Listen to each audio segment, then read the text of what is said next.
نہ کبھی جھوٹی قسم کھاؤ اور نہ خدا کے نام کو قسموں کے لیے تختہ مشق بناؤ، اور نہ چھوٹے لوگوں کو قسمیں کھانے پر آمادہ کرو۔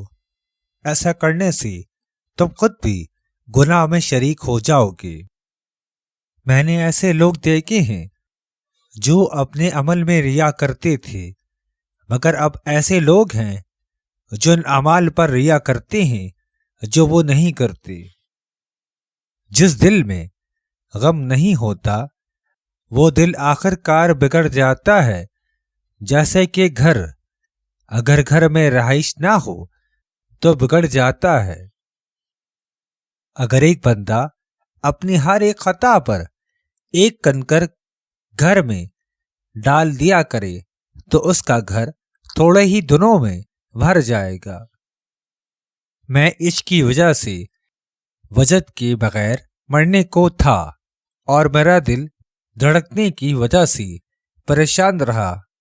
جب میرے وجد نے مجھے دکھایا کہ تو میرے پاس موجود ہے تو میں نے تجھے ہر جگہ موجود پایا۔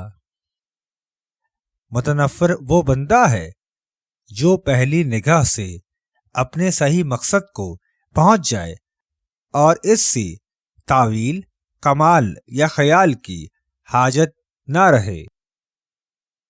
نفس کی آرزوؤں سے نجات کا نام راحت ہے، اور تنہائی صد یقین کی ہم نشین ہے۔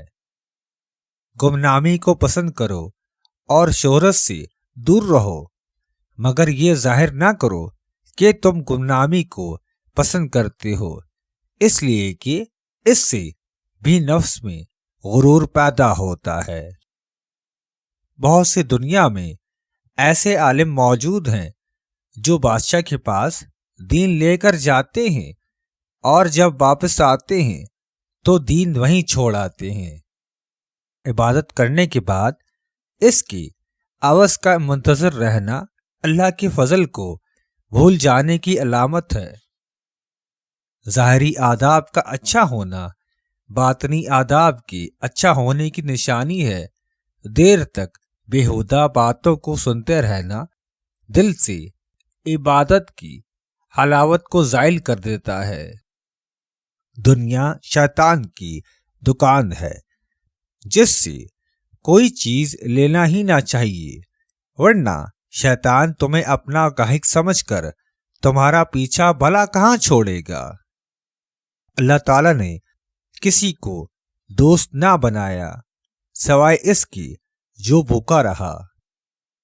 گناہ کا آغاز مکڑی کے تار کی مانند باریک ترین ہوتا ہے، لیکن انجام پہاڑ جیسا مضبوط ہوتا ہے اور ناقابل شکست ہوتا ہے۔